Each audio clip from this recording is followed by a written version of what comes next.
Tchê! Boa tarde! Vamos lá, mais uma gravação para vocês. Hoje eu vou falar iniciar sobre sazonalidade, ciclo pecuário e prêmio no porto. Porque as três coisas elas estão interligadas, tá ok? Bom, então vamos entender direitinho como isso funciona. Sazonalidade é quando você mede uma oferta, né? Quando você tem uma oferta maior e uma oferta menor de algum produto. Né? Estou caminhando isso para que lado? Estou caminhando isso para nosso lado, para a agropecuária, tá certo? Então, se eu estou falando em oferta e demanda, eu estou falando na agropecuária, que é a nossa praia. Então, esses pedidos vieram lá do grupo de Telegram, né? Os caras ficam lá, mas a gente responde aqui, não tem problema nenhum, porque se você não entender o que você faz, não vai ter jeito, tá certo? Você precisa entender um pouco disso para poder operar nossas commodities na bolsa. Bom, o que a gente entende por sazonalidade? São momentos em que você tem uma oferta de um produto, por exemplo, milho, né? Quando tem colheita de milho, que foi aí que nasceu a pergunta. A gente planta milho a partir de setembro, outubro, novembro, depende da região do país. O Brasil é muito grande, nosso país é norte e sul, diferente dos Estados Unidos, que é leste-oeste, é um retângulo, né? Eles têm algumas peculiaridades no clima, lá nós temos outra aqui. Né? Quando eles sofrem com o clima, sofre toda a área produtiva. Aqui no Brasil não é assim, porque nós estamos divididos de norte a sul e um pouco de leste a oeste. Mas o que interessa para nós mais é norte a sul. Então, quando está seco no sul, está chovendo bem no centro-oeste ou lá no Mato Pito, né? E assim por diante. Então, quando esse plantio ocorre do milho, por exemplo, que está aqui, o milho, que é o que nós estamos mais negociando lá na bolsa, quando nós temos essa oferta, né? Se a gente planta fim de setembro, segunda quinzena de setembro, outubro e novembro, são pelo menos 4 meses para ele produzir.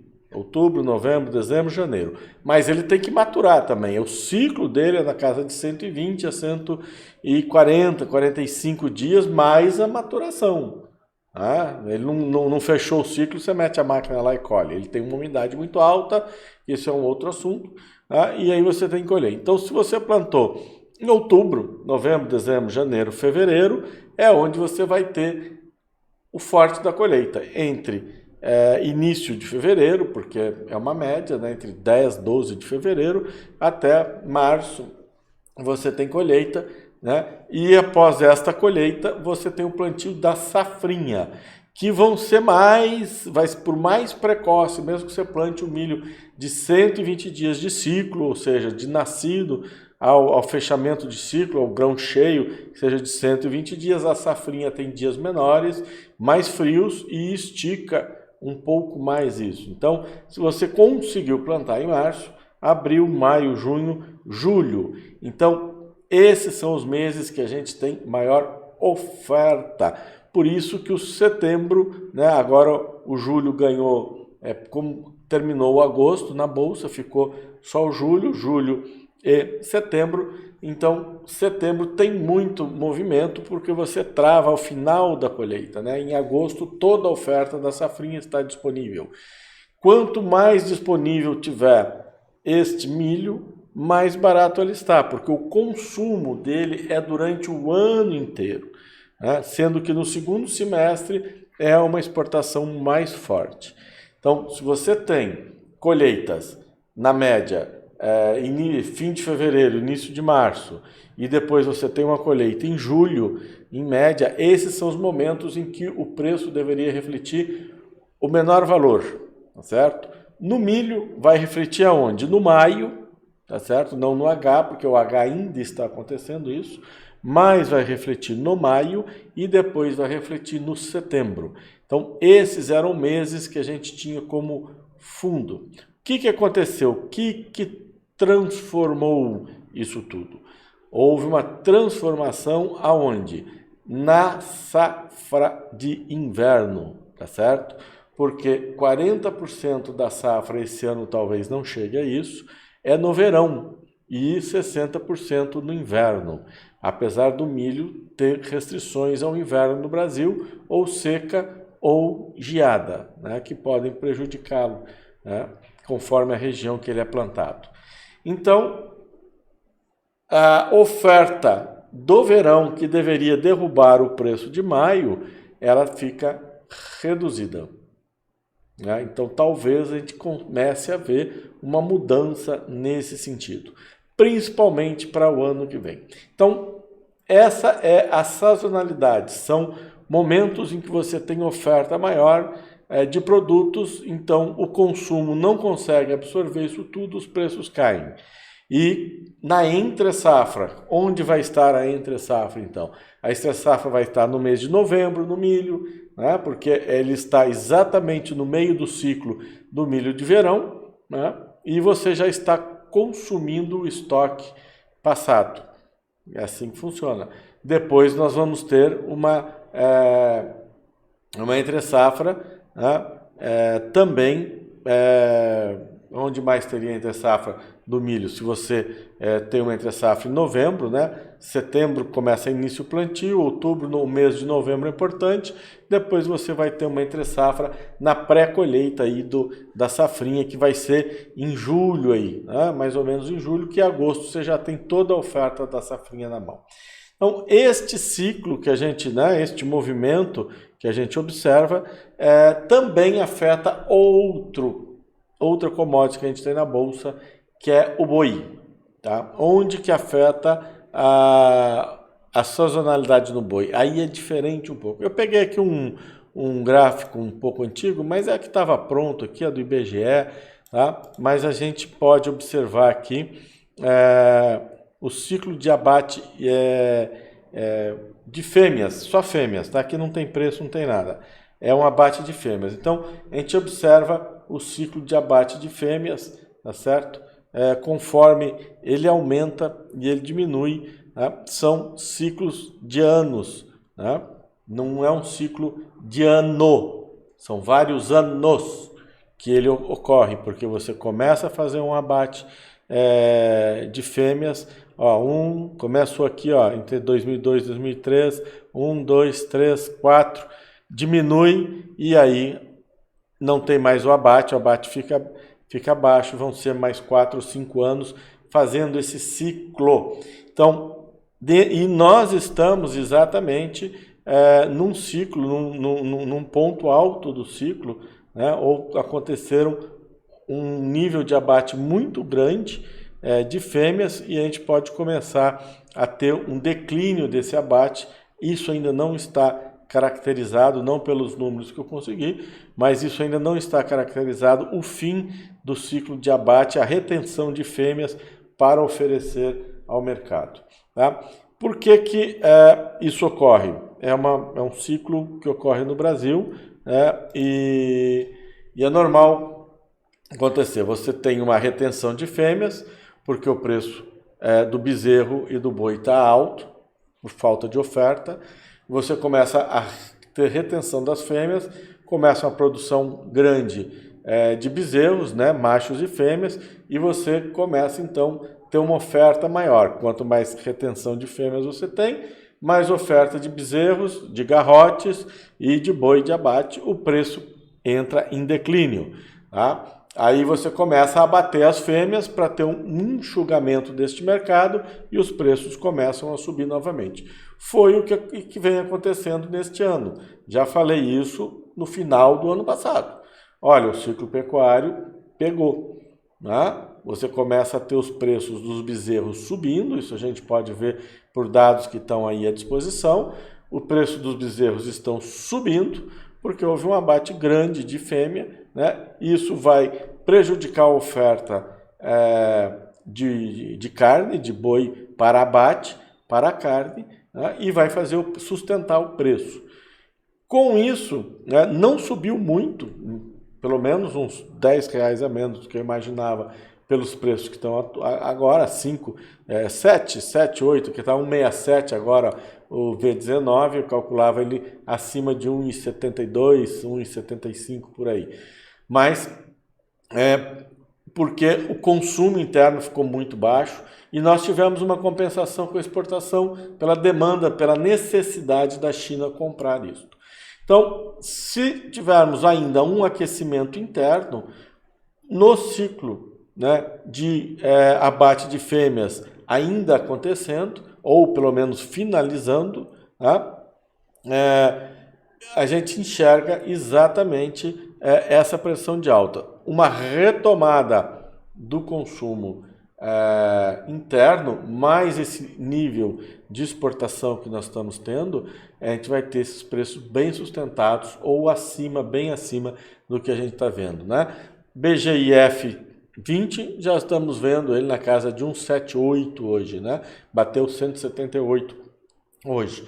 Então, tá bem explicado, né? Essa sustentação deste preço em relação ao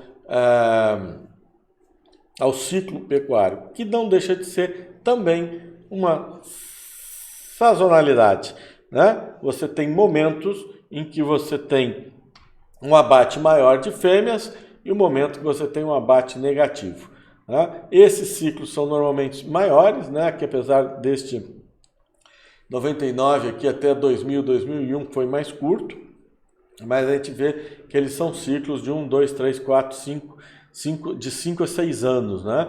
Às vezes um pouquinho chega a 4 anos, às vezes passa um pouquinho e vai a 7. Mas a média está em torno de 5 anos, 6 anos, por aí, é a média que ele se comporta. E foi o que aconteceu, foi um dos motivos que manteve os preços altos, não estão mais altos, né? Exatamente porque a falta de consumo interno que pode virar. Estou repetindo. Bom, aí a gente entra em prêmio. Bom, mas o prêmio, porque isso tudo está ligado, né? Na verdade, é uma noção geral da mesma coisa. Aí me perguntam, pode falar sobre prêmio? Lá no Telegram podemos falar sobre prêmio. Por quê? O que acontece com o prêmio, cara? O prêmio é a diferença de preço, tá? Entre o porto e a bolsa, entre o porto e o produtor, que está no interior, por exemplo. Tá? Então, no Rio Grande do Sul, porto de Rio Grande e quem está em Passo Fundo. Qual é essa diferença de preço? Né? Entre o porto de Rio Grande e a bolsa de Chicago. Qual é essa diferença de preço? Aí o que a gente vê? Né? Esse prêmio pode ser positivo, pode ser negativo. Isso vai o quê? Da demanda. Existe uma demanda, uma necessidade muito grande de compra, de encher navios, tem navios na fila, esperando, né? E aí se paga um pouco mais para conseguir essa soja, jogar dentro desse navio, mandar embora, seja porque o preço vale ou não vale. Aí como é que eu calculo isso? Não é difícil de calcular. Como é que eu calculo o prêmio? O preço físico divide por dólar menos o preço da bolsa. No caso da soja, Chicago. No caso do milho, Chicago. Tá certo? Se não, café, ICE, lá em Nova York. Tá bem? Muito bem. Pega o preço de $19 lá em Porto Alegre, lá em Chicago, 19 dólares, Porto Alegre, é o jogo de ontem, né? Grêmio, Porto Alegre, Flamengo, Rio, pelo amor de Deus, atropelaram o Grêmio. Mas bom, vamos voltar ao que interessa. O que a gente vê lá em Chicago, tá? $19, tá certo? $20 aqui no Porto de Rio Grande. Você tem $1 de diferença, esse é o prêmio. Tá? Quando o prêmio no Brasil subiu, disparou? Quando houve uma compra muito grande da China no Brasil e não comprou em Chicago. Houve um descasamento de preço e os prêmios subiram. Tá? Qual que é a diferença do prêmio do Porto para Passo Fundo, para Rio Grande e Passo Fundo? Frete, quanto é o custo de transporte e descarregamento no porto, menos o preço de lá de cá, você acha o prêmio. Esse é o prêmio. Vai ser negativo lá, né? Porque do Porto para Passo Fundo, esse prêmio é negativo. Hoje, do Porto para Chicago, ele é positivo, porque a China está demandando uma compra muito grande aqui no Rio Grande do Sul, no Brasil, na América do Sul, em detrimento aos americanos. Então, esse prêmio ficou favorável, ficou muito alto, né? Então, esse é o prêmio, é assim que funciona, tá? E todos eles estão interligados. Porque se você tem uma demanda muito grande no porto para encher navio e os preços, e você tem uma oferta boa de soja, você tem um prêmio zerado, ou muito pequeno, ou até mesmo negativo. O prêmio pode ser negativo também, no porto. Você tem uma demanda grande e já passou o ponto de oferta maior. Então, quando é a oferta maior? Seja o produto que for, a hora que você está colhendo, e você precisa vender alguma coisa, pagar os custos de colheita, se preparar para pagar financiamento, se tiver, enfim, existe uma demanda ali inicial de vender. Então, ali tem uma oferta, o exportador, né, quem está embarcando ali a soja, ele pode sentar para trás e falar, olha, já eu pago um pouco menos, apesar de Chicago estar 19, eu pago 18,90, 18,80, 18,70. De repente, esse jogo vira. O cara já vendeu o que precisava, sentou em cima da sojinha dele e o cara precisa continuar exportando. Ele fez contrato lá fora, ele melhora o preço dele. Então, ele paga 19,10, 19,20, 19,30, depende, né? Eu estou falando números aleatórios aqui, tá bem? Mas é assim que funciona. Então, para ter uma noção simples, básica de como funciona, a diferença do prêmio, ele é positivo, negativo ou até mesmo zero, dependendo do preço do porto, seja Paranaguá, Santos, Rio Grande, seja qual for o porto, em relação a Chicago, né? E para o produtor em relação à cidade onde ele está vendendo, né? No interior do Rio Grande do Sul, de São Paulo, do Mato Grosso do Sul, enfim.